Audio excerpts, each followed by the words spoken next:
Oh hey guys, I forgot my wig in Ohio. It's kind of unfortunate. Maybe it's for the best. In this video I want to talk about Clarksburg's second most prominent person. I've stated in the past that Cyrus Vance Sr. is Clarksburg's most prominent person. The second place spot is debatable. A lot of people would say that Stonewall Jackson deserves, if not the first place, the second place based on his current popularity. He's certainly the most well-known person from Clarksburg. However, when you consider both the quantity and quality of their life's work, I would put John W. Davis as second. Mr. Davis was the 1924 Democratic nominee for President of the United States. He's the only person from West Virginia to ever to run as a major candidate for president. He was also regarded by many as the best lawyer of the 20th century. He argued more cases than anybody before the Supreme Court, although it's debatable that Daniel Webster has him beat prior to the Civil War when record keeping maybe wasn't so good. More on those things later. Right now I want to go into the history of John W. Davis and his family. John William Davis's grandfather was also named John Davis. The older Mr. Davis was born in the Cumberland, Maryland area, but moved to the Shenandoah Valley of Virginia where he made saddles. He moved again across the mountains to Clarksburg in the 1830s in anticipation of the construction of the Northwest Turnpike. This was a road that ran from Staunton, Virginia to Beverly, West Virginia, across Rich Mountain. That's why the battle was fought there, to Clarksburg, and then from Clarksburg west to the Ohio River at Parkersburg. Parts of this route include modern US 250, US 30, and US 50. And Clarksburg is known as Pike Street and gives it its name, Turnpike Pike. It was a significant route to the Midwest for settlers, merchants, other people who had to travel, such as mail carriers. And so the older Mr. Davis made a good living here in Clarksburg, at least good enough to send his son, James Davis, to school to get a good education. This little demo lot right here backs up to US 50. It's narrow, it's landlocked, wouldn't seem to be of much value, but it has a very strong claim to be the site of the first institution of higher learning west of the Appalachian Mountains. The Randolph Academy stood behind me and was chartered in 1887 and opened its doors in 1795. Its first master was a John Towers who had graduated from Oxford in England. Ohio University was chartered in 1797, claims to be the first institution of higher learning based on the fact that it's a university. However, academies at that time occupied kind of a middle ground between high school and college, and their graduates would have been accepted as having the stature of a university graduate or college graduate. They were qualified to enter directly into law school, for example. Around 1843, Randolph Academy was replaced by the Northwest Academy, which stood right here. This was a public school operated by the state of Virginia. And during the Civil War, the building became a hospital for Union Army wounded and sick. After the Civil War, the books, the faculty, the students were moved to Morgantown and became West Virginia University. The building became Clarksburg's first public school, free public school, was demolished at around 1890 and rebuilt as Towers School. I remember the Towers building. It was here until the mid-90s when it was torn down, followed by Central Middle School, which was later built here and torn down. Anyway, John W. Davis's father, James Davis, attended Northwest Academy and then went to William and Lee Law School, a prestigious school in Maryland, and then returned to Clarksburg to practice law. I'm back here in the courthouse square to talk about the next phase of James Davis' life. In 1861, he was elected to the Virginia Assembly along with his first cousin, John Vance. There you see the close ties between the Davis and the Vance families. You can also throw the Horner family in there. Behind me is former Lowndes Bank, owned by Horner Brothers Engineering today. 1861 was the year that most of the citizens of Virginia voted to rebel against the United States. The citizens of northwestern Virginia, Clarksburg, Wheeling, Parkersburg areas, did not vote that way. This created a problem, especially since there was actually no lawful mechanism within the Constitution for a state to succeed. The Clarksburg Convention was called. There were two of them. Then finally a Wheeling Convention, which led the legislators, which remained faithful to the United States, to reconstitute the legitimate government of Virginia. They called it the Restored Government of Virginia. The junta in Richmond was not considered legitimate under United States law. In 1863, the Restored Government of Virginia allowed West Virginia to be formed from itself, similar to how Kentucky was formed from Virginia in 1792. James Davis became a delegate to the state of West Virginia and then became a United States congressman. He was a classic Southern Democrat. There's been a lot of Harleys out here today, making a lot of noise, and it just echoes off these buildings. James Davis, as a traditional Southern Democrat, was against the federal efforts to protect black people's lives with anti-lynching laws, protect their right to vote. James Davis was not in favor of women voting. He was against federal child labor laws. But by the mid-1870s, West Virginia was becoming increasingly industrialized, and northern West Virginia in particular had a booming oil industry, and Republican industrialists kind of took control, and Nathan Goff Jr. came to overshadow James Davis. James Davis continued as chair of the Harrison County Republican Party for about 20 years. His son, John W. Davis, followed in his footsteps. You read about John W. Davis, it said from a very young age he had a very dignified demeanor. He was much better well-spoken than his peers. He came across as an adult, very young age. He was homeschooled until about age 10. Eventually went to Washington Lee University and then Washington Lee Law School. Came back to Clarksburg, set up and practiced with his father, and then followed his father's footsteps, entered into politics.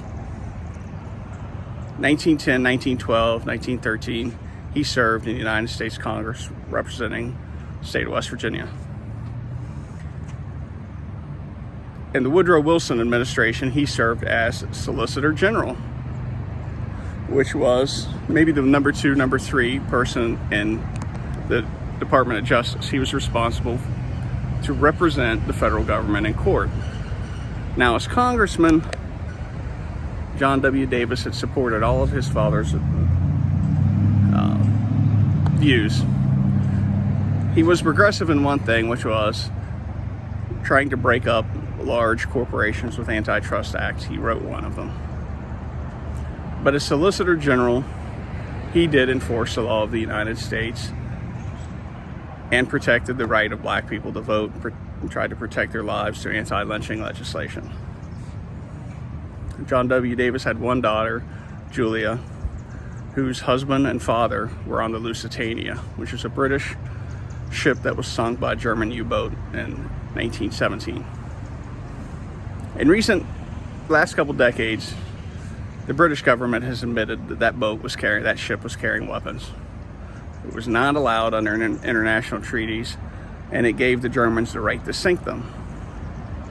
There was kind of a mutiny on board the German U-boat, but they did eventually sink the ship. And the United States and Britain claimed that there's a barbaric act against a peaceful ship, and they used it as an excuse for the United States to enter the war. Soon after that, John W. Davis became United States ambassador to Great Britain. That was possibly the most important diplomatic post in the world, because The British Empire was the most powerful nation on earth at that time, but the United States was certainly making a run for it. Two English-speaking, closely linked nations. When the Republican Calvin Coolidge took over in 1920, James W. Davis returned to practicing law. He split his time between here in Clarksburg and Manhattan. In 1923, his second cousin died, leaving his sons orphans. One of them was Cyrus Vance Sr., whom John W. Davis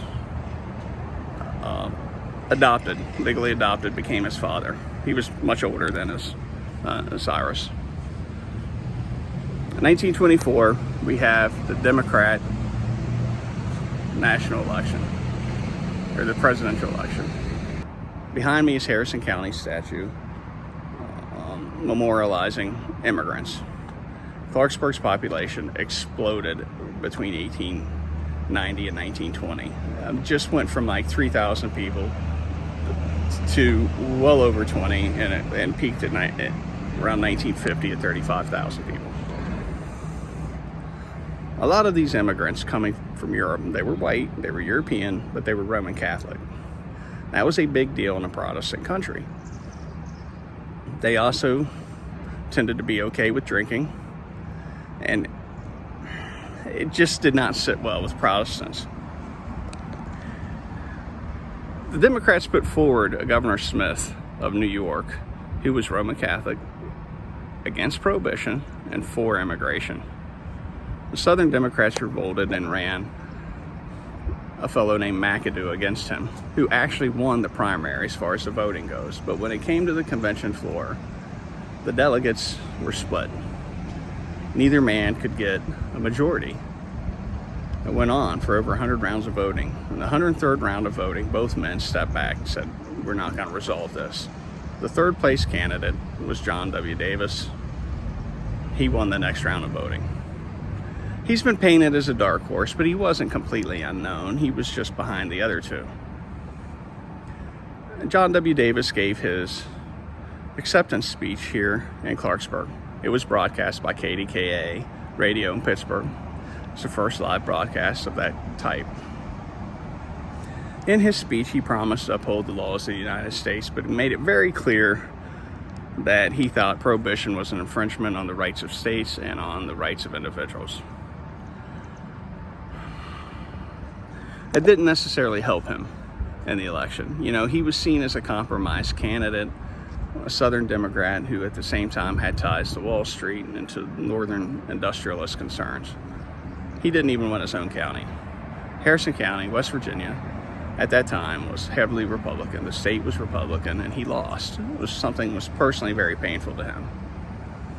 On top of that, his willingness to say, "I'll uphold the laws," but kind of painted him as a man who would waffle, as did his earlier service as Solicitor General, where although he was personally opposed to federal anti-lynching laws and federal interference with Jim Crow laws, he enforced them. He lost, and he went on to practice law, splitting his time between here in Clarksburg and in New York City. After his run for election and his law practice in New York City, John W. Davis became a lot more closely linked to Wall Street. Remember, I said that when he was in Congress, he had created antitrust legislation to try to break up large corporations.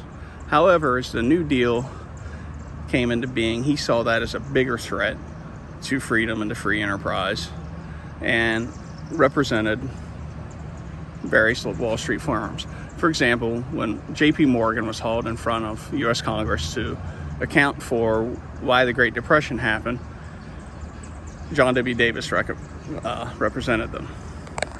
John W. Davis was also founding president of the Council of Foreign Relations, which was a lobbying organization created to carry out the vision of Woodrow Wilson of placing the United States at the center of the international order, making us involved in global politics, world politics. And later he became chairman of the Rockefeller Foundation, which had many of the same goals. After World War II, when the Korean War started, Harry Truman moved to nationalize the steel industry. He wanted to take control of the steel plants because the unions were threatening to strike. This led to one of John W. Davis' most legendary cases, Pittsburgh Tube and Sheet. I think he represented the steel industry and argued that this was an overreach. This case has recently come to prominence in a lot of the current budget discussions, debates over student loan forgiveness, over CARES Act, American Rescue Plan Act, and how the Treasury often just seems to make its own rules. Davis won his case. The Supreme Court found that although the United States Congress can tell the president, we want you to go to war, that doesn't give him the right to conduct the war in ways that violate laws that Congress has passed. He can't create his own laws. We've been seeing this increasingly, beginning with Trump, continuing with Biden, where the Treasury Department, the EPA, different organizations will say, well, this was Congress's intent, and even so they said this, we're going to do it this way. Things are coming to a head. And it will all go back to a case that John W. Davis argued. John W. Davis argued one final case against the pleading of his daughter. He argued the Briggs case, which was a companion case to Brown versus Board of Education. In it, he defended the right of South Carolina to segregated schools. It's been said that he was not racist personally, but he was afraid that the country was moving too fast. Regardless, that's his legacy, especially when you combine the earlier positions of thinking the federal government shouldn't intervene to protect black people's lives or right to vote. When he died, his family attempted to give his memoirs and his papers to West Virginia University. They refused them. He's not really talked about very much in West Virginia history, despite being a pretty important figure. But in the same year he died, the Daughters of the Confederacy came here and removed a statue that stood right there in honor of West Virginia veterans and replaced it with Stonewall Jackson. That was making a statement. You put a Confederate general at the site of West Virginia statehood, you're flying a big middle finger to the very idea of West Virginia statehood, to the authority of the United States. You're making a bunch of statements that seem out of place in front of a building that claims to be dedicated to the enforcement and administration of justice under the laws of West Virginia and the laws of the United States, the Constitution of the United States. It's unclear to me whether those daughters of the Confederacy included women who were descendant from John W. Davis or the Vance families, Davis families generally. It wouldn't surprise me, but I don't know.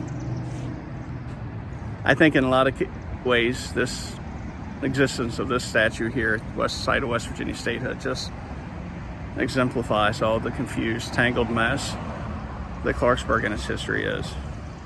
Shockingly inappropriate things exist in wide open view. We don't even understand anymore that they're shockingly inappropriate. It underlies all the various loyalties, tensions, double-minded thinking, the ways that politicians can vote for things they don't actually believe in, lawyers can argue for things they don't really believe in, and how oil and gas money overshadows our government. And the money which built these buildings left them to crumble. And the ways that we once had men like Cyrus Vance, John W. Davis, who walked in the halls of power, rubbed shoulders with some of the most powerful men in the world, who occupied seats on the Council for Foreign Relations, cabinet positions, who shaped the modern world and made it into what it became. Those men now lie in distant memory, probably not even known to the younger generations, just as most wouldn't know what the Northwestern Academy or the Randolph Academy are. And these edifices behind me the golf building, former Union National Bank building, look imposing and powerful, but they're just empty shells. They're nothing like they used to be. That typifies our town. Compare the likes of John W. Davis, Cyrus Vance to the things you read about in today's newspaper. The things you can see on Facebook today talking about our city council race. We've come a long way, baby.